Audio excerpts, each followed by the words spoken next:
Hello student, आप सभी का मेरे चैनल पर बहुत बहुत स्वागत है।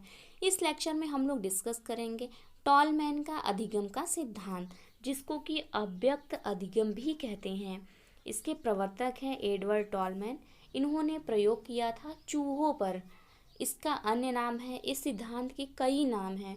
पहला है चिन्ह आकार अधिगम, चिन्ह पूर्णाकारवाद संभावना, प्रतीक अधिगम, चिन्ह अधिगम, अप्रकट अधिगम, संभावना सिद्धांत, प्रत्याशा सिद्धांत। अब यहाँ पर आप लोग देखिए, कंफ्यूज मत होइएगा। अगर आप जो चीज़ पढ़ रहे हैं, इस समय हम लोग अधिगम पढ़ रहे हैं, तो ये जितने भी सिद्धांत है वो अधिगम से रिलेटेड है। तो ये अधिगम का प्रत्याशा सिद्धांत है। अगर अधिगम का प्रत्याशा सिद्धांत आएगा तो उसके प्रवर्तक है एडवर्ड टॉलमैन। अगर अभिप्रेरणा का प्रत्याशा सिद्धांत आएगा तो उसके प्रवर्तक है विक्टर ब्रूम। तो आप लोग इस चीज़ को भी देख कर चलिए, ये नहीं कि प्रत्याशा सिद्धांत है तो दो कैसे हो सकते हैं। दिस इज कि ये लर्निंग का प्रत्याशा सिद्धांत है और वो है आपका अभिप्रेरणा का प्रत्याशा सिद्धांत। संज्ञानात्मक सिद्धांत, सप्रयोजन सिद्धांत। इनकी पुस्तक थी purposive behaviour in animals and man. इनका प्रयोग पढ़ते हैं कि टॉलमैन ने प्रयोग कैसे किया था। ठीक है, इन्होंने जैसे कि हमने पढ़ा है कि जो अधिगम है दो तरह के सिद्धांत हैं। पहला है व्यवहारवादी सिद्धांत और दूसरा है संज्ञानवादी सिद्धांत। तो दोनों की विशेषता क्या है? जो व्यवहारवादी है वो पूरी तरह से बालक के बिहेवियर पे डिपेंडेंट है, कि जो बालक सीखता है उसके व्यवहारों से ही हम जज करते हैं कि बालक ने कितना अधिगम किया है। या तो अधिगम करने में बालक का बिहेवियर जो है वो उसका बहुत बड़ा रोल है। जैसे जो अनुक्रिया होती है वही तो हमारा बिहेवियर है। तो जो व्यवहारवादी थे वो अनुक्रिया पर ज़्यादा बल देते थे, जो हम बिहेव कर रहे हैं, जो हम वर्क कर रहे हैं, जो हम रिस्पॉन्स कर रहे हैं। लेकिन जो संज्ञानवादी थे वो मानते थे कि जो हमारा मेंटल है, जो हमारा कॉन्शियस माइंड है, उससे हम थिंक करते हैं, जो हमारा नॉलेज है उससे हम जब कोई चीज़ सीखते हैं तो वो है अधिगम।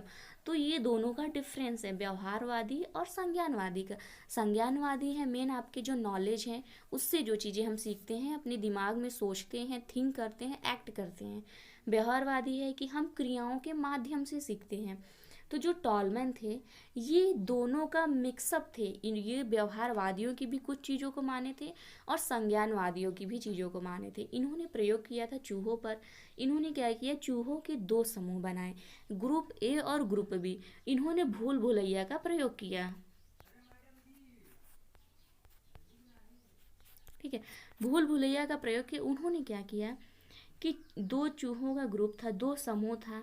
तो पहले समूह को, जो ग्रुप ए था, ग्रुप ए को रास्ते से छोड़ दिया और कोने पे भोजन को रख दिया एक कॉर्नर पे। तो ग्रुप ए वालों ने क्या किया, जो समूह ए था उन्होंने बहुत जल्दी ही भोजन की तलाश कर ली, कम समय में भोजन की तलाश कर ली। फिर उन्होंने क्या किया, ग्रुप बी के साथ ट्राई किया।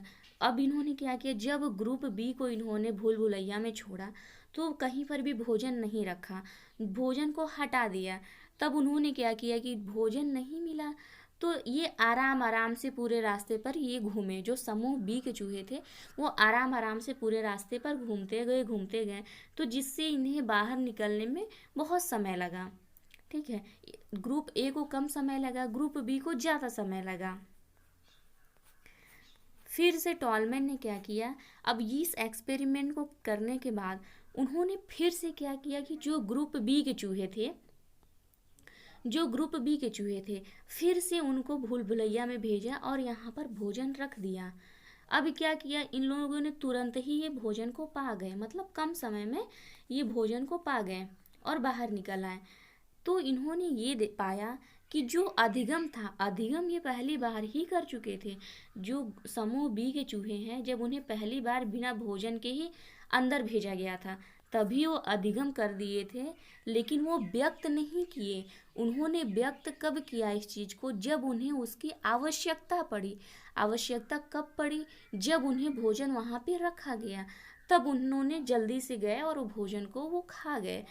तो इस वजह से इसे अव्यक्त अधिगम का सिद्धांत भी कहते हैं, जो टॉलमैन का सिद्धांत है। यही था टॉलमैन का सिद्धांत।